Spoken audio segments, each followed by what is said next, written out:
Welcome to Manager Tools. Brief before you change. Here we go. This cast answers these questions. Should I tell my directs before I make changes? Do I need to brief my team on changes? Can I roll out the Trinity without briefing my team on what I'm doing? If you want answers to these questions and more, keep listening. Finally, after years of waiting, The Effective Manager in book form is available at Amazon and Barnes & Noble and your other retail booksellers, as well as signed copies are available on our website, manager-tools.com. If you want to know the basics of how to manage others effectively in book format, including Kindle and ebook format as well, we encourage you to buy, read, and then implement the guidance in The Effective Manager. Mark, you've said this more times than I can count on my hands. Never introduce a managerial change without first introducing that change. If you're going to make a change to how you manage your team, it works far better to tell them what you're going to do in advance of doing it, right? I mean, that seems kind of obvious. I've gotten so many questions about this recently. I can't remember where I was. I mean, I got some very serious questions from people at a client site, or maybe it was a public conference. I don't remember. It had to be a client site. And several people came up and said, I don't really want to do the briefing. And, it never occurred to me that maybe they don't like briefing. They're not comfortable in front of their team. But I generally don't see that as a problem. I don't think most individual managers think, I can't get up in front of my team. And for the record, when we say briefing, we don't mean it has to be a formal half hour. You stand up. You have slides that you project, that you've practiced, rehearsed repeatedly, and so on. We're simply saying inform your team as a group with some structure about what you're doing and why you're doing it and how you're doing it before you embark on changes, particularly to how you manage them. So I didn't really see these questions that these people asked me as indicative of, I don't want to get up in front of my team, because I can see a manager doing this briefing sitting around a table. Yeah. I mean, you could do it. You could do it in an open environment. Just have people roll their chairs over and form a circle kind of thing. I think that would work fine. I really was surprised by how many people said, I just don't want to do a briefing. One person told me they were worried that if they briefed, then that would really cause them to have to continue. I'm like, okay, maybe they're afraid it won't work. I don't know. But they were saying, if I don't brief, I just try this softly, then it's like a soft launch. And if I don't like it or they don't stop like doing it, right? I haven't committed completely. Yeah. I mean, I get that. And I don't think of people and ideas as the same things as products that we do soft launches on. I think if you're wondering whether or not to start to do something, wait, think about it a little bit further and decide whether or not you want to commit. And if you're going to commit. How many people have complained about their company saying, well, we really want to do this, and they kind of do it halfway. And I think for a lot of managers, as busy we all are, if you don't commit to one-on-ones or feedback or whatever else, whatever other change you're doing, the likelihood of you sticking with it is pretty small, in which case I would say, don't do it. Yeah.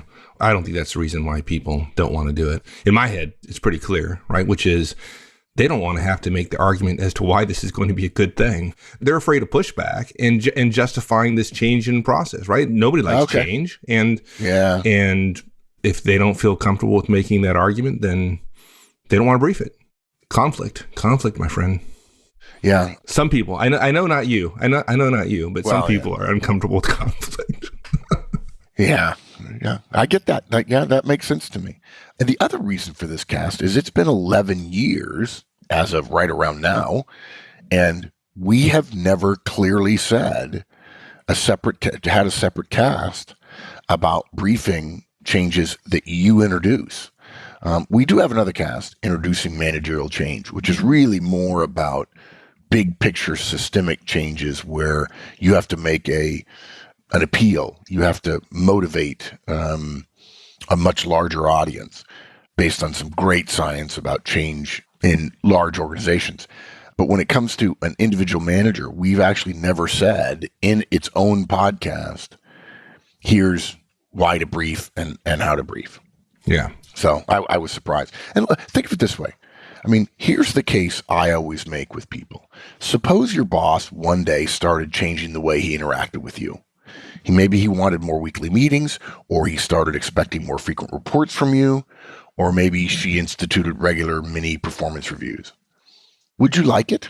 Just he didn't say anything. Knowing nothing else? Right, nothing else. Absolutely not. That sounds like all bad to me, right? Exactly. The astounding thing about that is, and we'll talk more about this, is the idea that you don't want it from your boss, but you're willing to do it to your directs, right? If you weren't briefed, would you know why he was doing it? Heck, you'd probably guess, right? Well, and my guess would be because I'm screwing up and he wants to nail me later on. Yeah. That's what my next question. Would you assume it's a good sign? I don't think so. Would it help if you didn't know whether he's asking for these changes from everyone else or just from you? That's the point you were making. Of course you wouldn't like it. And of course you'd want to know whether your boss was engaging in these behaviors only with you or with the whole team. And if you were put off or uncomfortable or frankly nervous, you'd be much less likely to be effective, both with the new efforts he or she were making, but probably also in your daily productivity, wondering what the hidden meaning is. And look, the way to avoid that sense of defensiveness on your part and questions and so on, is for your boss to have told you what he was doing and why in advance. That's why we say, as busy as we all are, our guidance is always brief change first. When you're implementing change, brief it first. You control it. It's your choice. And you would want that from your boss. And so, as a general rule, therefore, you want to give it to your directs. So what's our outline today? It's simple. I mean, we don't have an outline. I think we've done this once or twice before. It's simply making the case for briefing change first and talking briefly about what to put in the briefing. We've separated out in a different cast, different guidance, the details of what goes into briefings because those apply in virtually all cases. We'll do another cast, perhaps considering it a part 2 to this, but it is different to talk about the criticality of briefing change first versus what actually goes into the briefing. So, guys, remember Horstman's law of managerial reciprocity. Whatever you want from your boss, your directs want from you.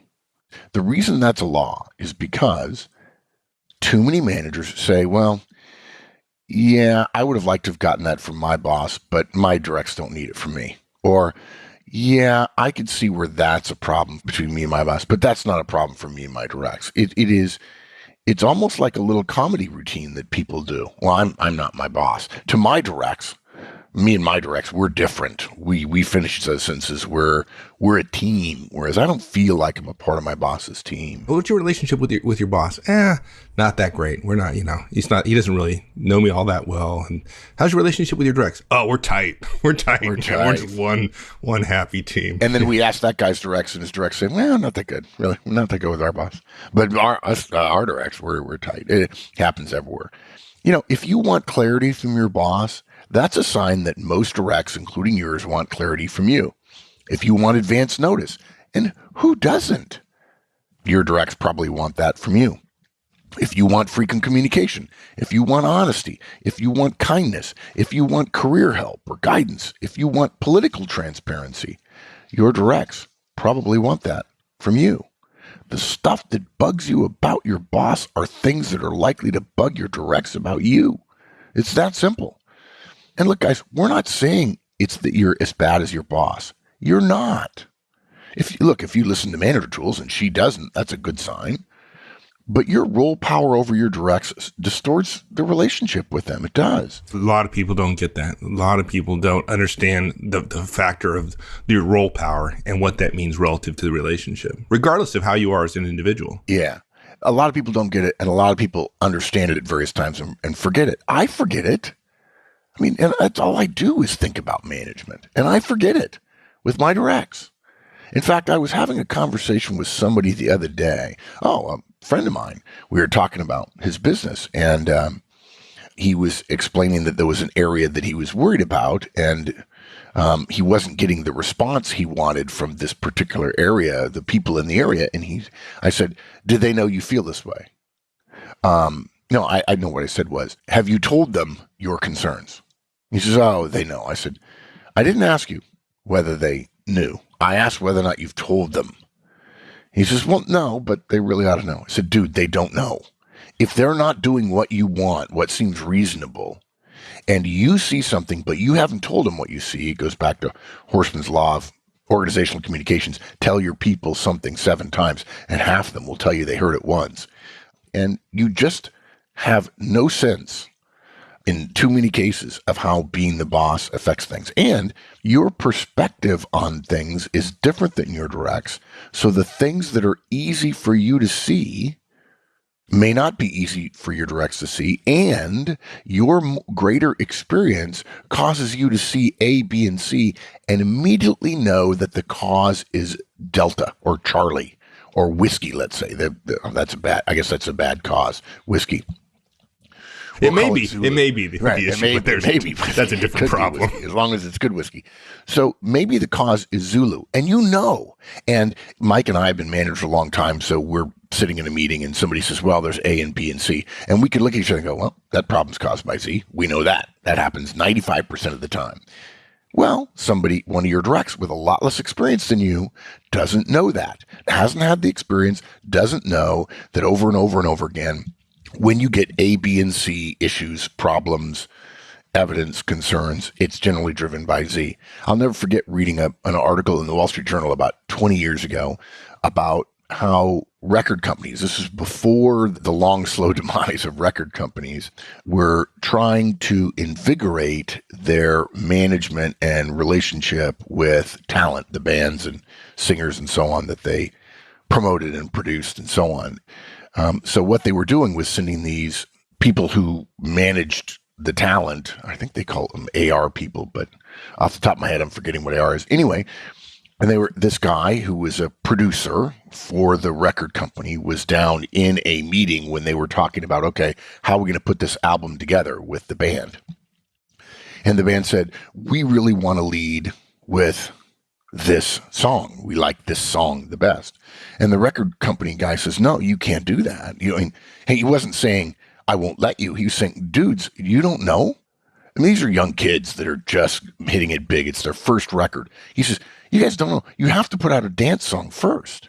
It has to be first. And they were saying, no, we want this song. And he says, no, you don't do it that way. And they said, well, we want to. And he said, let me show you. And he showed like 20 or 30 albums that they knew. And the first song that had been put out on all these albums was a dance song or an upbeat song, an up-tempo song. And they were like, oh, we didn't know that. And he suddenly realized, why would they? They were 22. This guy was 35 and had a lot of experience.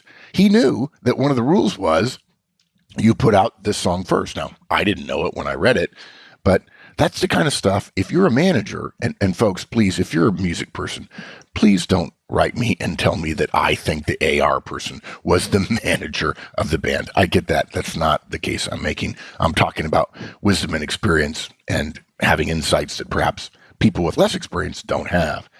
And so those kinds of things affect your ability to understand the experience your directs are having with your implementation, your behaviors, your guidance, your leadership, your management, whatever. And your role power. Your role power distorts your relationship with your directs in the same way that you're never quite sure what your boss is working on. Your directs don't understand your role as well as you might imagine. In the same way that it's hard for you to get a solid block of time with your boss to go over a bunch of stuff, your directs struggle with your calendar. And another thing, guys, your directs do not see you as a nice person. You're not saying they're not nice, right? No, of course not. If you listen to this show, you're a fine individual indeed. An outstanding individual. Yeah. No, look, you look in the mirror in the morning and you see a good person. That's the way you were made. You're supposed to do that, right? But it's not about who you are.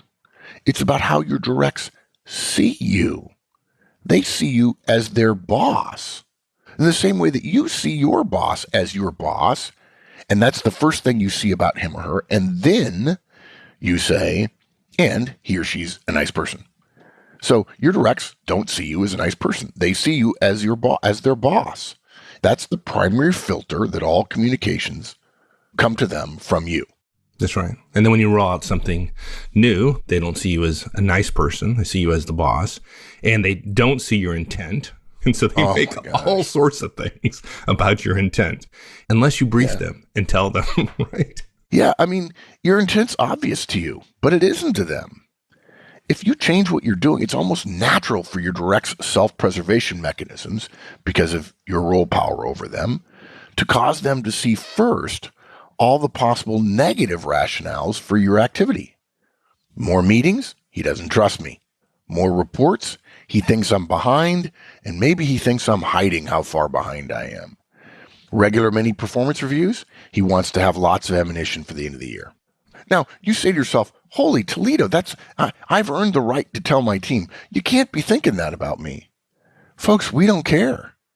If you've been with the same team for 5 years and have busted your tail on relationships, and as we've said before, can tell us the first names of all the kids if everybody reports to you, and you meet with them every week, and you don't raise your voice, and you're clear, and you give feedback, and so on, okay, then maybe you have a case to be made that your directs are not going to assume worst case or potential negative intent, or sounds horrible to say it this way, but nefarious intent for your new managerial change. But for 90% of the managers in the world, they do. Now, they think that initially, and then maybe they get over it, but it still happens. And there's more. Whether we like to admit it or not, there are factions, groups among your directs, even if you only have 5 or 6. If you remember our guidance from several years ago about the ore cart, where you're trying to pull an ore cart and there are 3 groups or factions among your team, one group is helping, one group is neutral, they're in the cart, one group is helping pull the cart with you, and one group is frankly working against you in some way, maybe just withholding productivity because they're in the wrong job or whatever, but they're not actively helping. In fact, they're pulling against you. Lacking a positive reason for any change, which if you don't brief them on it, they won't naturally assume it, the detractors in your group will make up harmful intent for your new behaviors and then share those with others, because that's what they do. The neutral people, the people in the ore cart riding along, are going to listen, and your supporters will probably remain quiet because they know they'll never win over the detractors. Yeah. The odds are stacked 2-1 against you. 2-1 against. Yeah. Now, if you do brief your directs, the supportive group will have talking points when the discussion among your team members turns to, what do you think about this stuff the boss is doing? They'll have specific points to say, most likely about why you're doing it, to refute the naysayers who say, oh, he's just doing this for this reason or that reason. I got to tell you something. If I'm in the middle, if I'm in the ore cart, and I'm observing a conversation between a naysayer and a supporter, and the naysayer says, well, he's just doing this to check in with us. He just wants to be able to see when we're making mistakes. If that happens, and then the supporter immediately is able to say, because he or she was briefed, hey, he just told us specifically he was doing it to build better relationships because he knows he wants a better relationship with his boss, and so he's willing to give us time to talk about things that are important to us.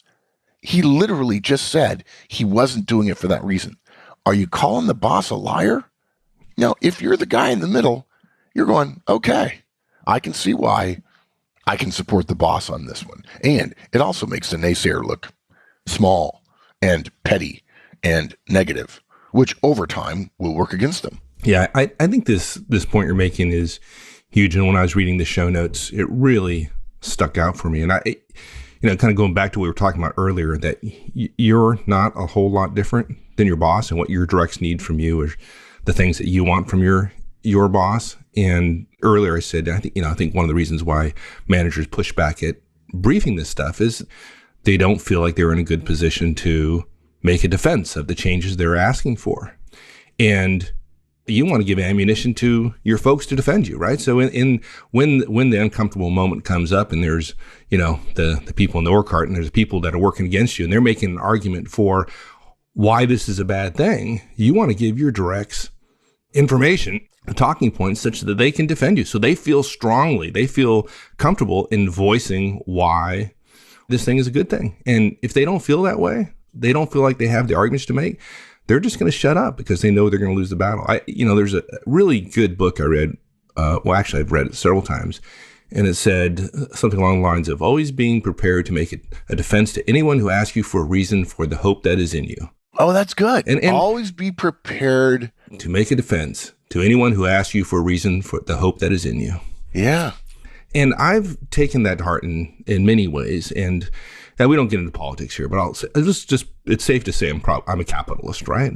And so I do a lot of reading on economics and why things work the way they work. So when I have that conversation with a person who is not a capitalist and wonders and is more of a socialist, I'm not a socialist, probably pretty clear, that I have a defense, that I have an argument I can make as to why capitalism is a good thing and why the world is much, much better today than it was hundreds of years ago, largely a result of capitalism. And so if you believe in something, you have to have a defense. I'm going too long. Give your folks a defense, right? Yeah. And I would argue that there are people who say, yeah, no, I want to hold back on belief. I really, there's risk with belief. There's risk that I'll be wrong. It's a belief. You can't prove it to me. We see a lot of this in technology firms. Well, you can't prove that to me. I'm always amazed by people who say, you need to show me your data for your managerial style because without data, I can't actually do anything. And then I say to them, well, how are you managing now? Where were you able to build this database? I know you never came across it. You didn't study management and PhD level research. You didn't look at our data. How did you come up with your managerial style? And they say, well, I just kind of put some stuff together. I'm like, oh, okay. So you're comfortable doing that if it's easy. But if it's hard, you need data. I got to tell you, folks, if you want your company to get better, you have to be willing to change. And there's an old joke. It's a cynical, horrible joke about CEOs, which it goes like this. Change is hard. You go first. Well, of course, what we all want in a leader is for the leader to go first, right? In fact, I'm working on guidance right now called Model and Measure.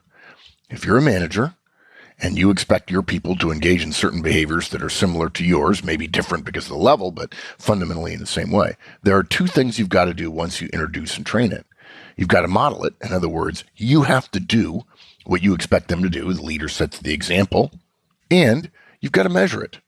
Modeling is what leaders do. Measuring is what managers do.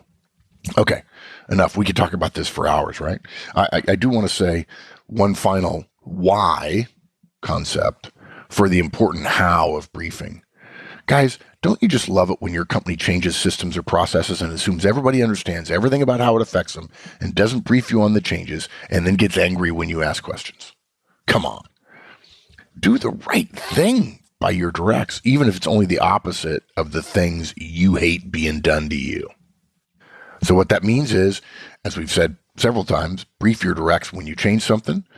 If you're rolling out the Trinity, let's give a specific example. We recommend you introduce each stage individually with its own briefing.